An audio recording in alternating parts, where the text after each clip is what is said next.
വാതിലാണ്. ഇത് സംസ്കാരത്തിന്റെ വാതിലാണ്. ഇത് പാണ്ഡിത്യത്തിന്റെ വാതിലാണ്.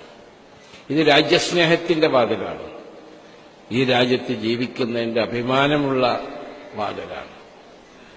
നാം ബഹുമാനപ്പെട്ട ഉസ്താദ് ജോർദാനിൽ വെച്ചാണെന്ന് തോന്നുന്നു പറഞ്ഞു, ഇന്ത്യൻ മുസ്ലിങ്ങൾക്ക് ഇവിടെ നിസ്കരിക്കാൻ പോകാൻ അതിന് വല്ല ബുദ്ധിമുട്ടുണ്ടോ എന്ന് ചോദിച്ചപ്പോൾ ഉസ്താദ് പറഞ്ഞു, ഇവിടെ നിസ്കരിക്കാൻ പോകാൻ യാതൊരു ബുദ്ധിമുട്ടുമില്ല.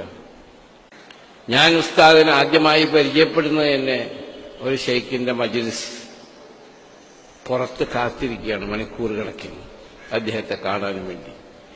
ഞാൻ എപ്പോഴും അത് പല സ്ഥലങ്ങളിലും എടുത്തു പറയാറുണ്ട്. എന്തിനാണ് ഈ കാത്തിരിക്കുന്നത്?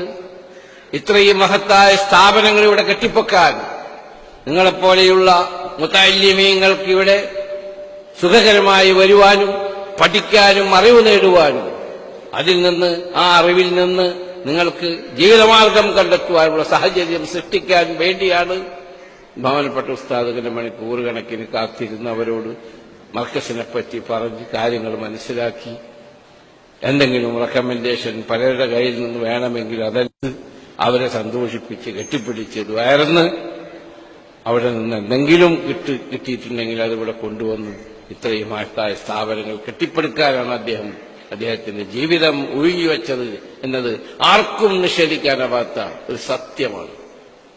ആ സത്യം ഞാൻ എവിടെയും തുറന്നു പറയാറും ഭരണാധികാരികളോടും ഞാൻ പറയാറുമുണ്ട്.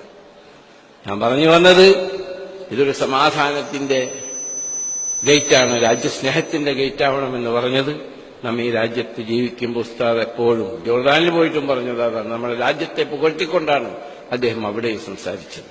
നമ്മുടെ രാജ്യത്തിൽ ജീവിക്കുന്നു എന്നുള്ളതിൽ നാം അഭിമാനികളാകണം. ഈ രാജ്യത്തിന്റെ ഉയർച്ചയിൽ നാം ഭാഗവാക്കാകണം. ഭരണഘടനയുടെ കുടക്കീഴിലാണ് നമ്മൾ ജീവിക്കുന്നത്. അതെപ്പോഴും നമ്മൾക്ക് എല്ലാവർക്കും ഓർമ്മ വേണം. അല്ലാഹു സുബ്ഹാനഹു വ തആല ഈ രാജ്യത്തിനും ഇനിയും സമാധാനവും ബർക്കത്തും നിഅമത്തും ഖൈറും ഇസ്സത്തും പ്രദാനം ചെയ്യട്ടെ. ആമീൻ എന്ന് നിങ്ങൾ എപ്പോഴും പ്രാർത്ഥിക്കണം. കാരണം എവിടെ ചെന്നാലും ആ റെസ്പെക്ട്. നീ എവിടെ നിന്നാണ്? ഞാൻ ഇന്ത്യക്കാരനാണ്. ഇന്ത്യയിലെവിടെ? കേരള. ഏതെങ്കിലും മുസ്ലിം പണ്ഡിതന്മാരുടെ അടുത്ത് പോകുമ്പോൾ പറയുമ്പോൾ ചോദിക്കും, എന്റെ ആറബ് ഷെയ്ഖ് അബൂബക്കർ. ഞാൻ പറഞ്ഞ അത് മുഹിബ്ബുമല്ല, അതാണ് പണ്ഡിതന്മാർ. ലോകത്തിലെമ്പാടും അദ്ദേഹം പോയി സംസാരിക്കാറുണ്ട്. ജോർദാനിൽ പോവാറുണ്ട്, ഈജിപ്തിൽ പോവാറുണ്ട്, മൊറാക്കോയിൽ പോകാറുണ്ട്, അവിടുത്തെ ഭരണാധികാരികളുമായി സംസാരിക്കാറുണ്ട്, UAE അല്ലെങ്കിൽ ഗൾഫിൽ അദ്ദേഹം പോകാറുണ്ട്. അതാണ് ഇന്നിവിടെ നടത്തിയ പ്രാർത്ഥന. ബഹുമാനപ്പെട്ട ഭരണാധികാരിയും വൈസ് പ്രസിഡന്റും പ്രധാനമന്ത്രിയുമായ ഹിസൈന Sheikh Mohammed bin Rashid Al Maktoum അവരുടെ സഹോദരി മരണപ്പെട്ടപ്പോൾ അതാണ് അവർക്ക് വേണ്ടി പ്രാർത്ഥിച്ചത്.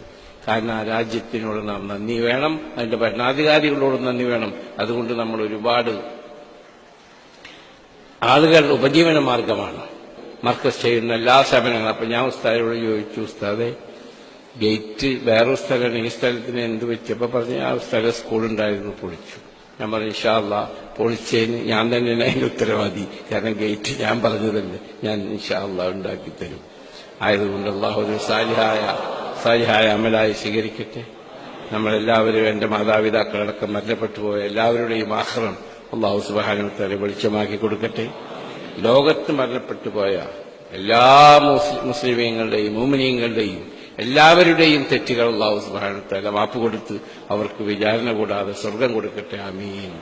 എനിക്ക് വേണ്ടി നിങ്ങൾ പ്രാർത്ഥിക്കുന്നതിനും എന്നോട് കാണിക്കുന്ന സ്നേഹത്തിനും ഔദാര്യങ്ങൾക്കും എന്റെ മാതാപിതാക്കൾക്ക് വേണ്ടി നിങ്ങൾ പ്രാർത്ഥിച്ചതിനും എന്റെ നിർഖമായ കൃതജ്ഞതയും ചാരിതാർത്ഥ്യവും രേഖപ്പെടുത്തിക്കൊണ്ട് സർവശക്തനായ ലോകസിഷ്ടാവായ പരമകാരുണ്യകനായ നമ്മളെ എല്ലാവരെയും ജീവിപ്പിക്കുകയും മരിപ്പിക്കുകയും ചെയ്യുന്ന സർവശക്തനായ ലോകസൃഷ്ടാവായ പരമകാരുണ്യകനായ അള്ളാഹുവിന്റെ തിരുനാമത്തിൽ ഈ അറിവിന്റെ കവാടത്തിലേക്ക് കടക്കാനുള്ള ഈ കവാടം ഉദ്ഘാടനം ചെയ്തതായി ഞാൻ പ്രഖ്യാപിക്കുന്നു.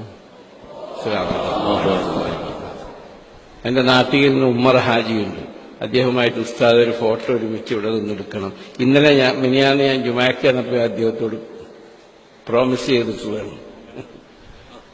അപ്പൊ ആയതുകൊണ്ട് നേരത്തെ അവിടെ വന്ന് കെട്ടിപ്പിടിച്ചത് ഒരു മാസത്തോളം എന്റെ വീട്ടിൽ വരികയും ഞാൻ പുറത്ത് പോകുമ്പോൾ തന്നാലും അവിടെ ജമാഅത്തായി മഗ്‌രിബും ഇശയും തറാവീഹും ഖിയാമുൽ ലൈലും ഒക്കെ ഒരുമിച്ച് നിസ്കരിക്കുന്ന ഒരു മുതഅല്ലിമാണ്. അപ്പോൾ ഞാൻ ഓർമ്മപ്പെടും. എൻ്റെ ഭാര്യ പ്രത്യേകം പറഞ്ഞു, ഇവിടെ ഞാൻ മർക്കസിലെ പോകുന്നത് വെച്ചപ്പോൾ നമ്മുടെ മുസ്ലിയാരെ കാണൂലേ അവിടെ ഓതിയായിരുന്നു.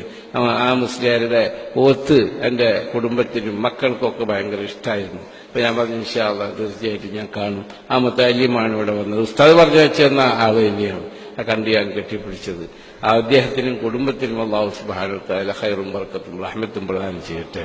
ആമീൻ. ഉസ്താദിന് ഇനിയും നമ്മുടെ സമൂഹത്തെയും സമുദായത്തെയും ഈ മർക്കസിനെയും ഒരുപാട് നാളുകൾ നയിക്കാനുള്ള ശക്തിയും ആരോഗ്യവും ആരോഗ്യത്തോടു കൂടിയുള്ള ആയുസ്സും അല്ലാഹു പ്രദാനം ചെയ്യട്ടെ.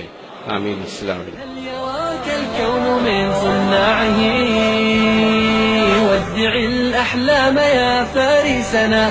كن بهذا العصر من أعلامه ودع الأحلام يا فارسنا كن بهذا العصر من أعلامه كن بهذا العصر من أعلامه كن سعيدا كن فريدا عش بفخر في الحياة لا تبالي فالمعالي بالتحدي لا سواه كن سعيدا كن فريدا عش بفخر في الحياة لا تبالي فالمعالي بالتحدي لا سواه بالتحدي لا سواه إنما المشتاق للمجد التليد لن تراه مستكينا كالعبيد إنما المشتاق للمجد التليد لن تراه مستكينا كالعبيد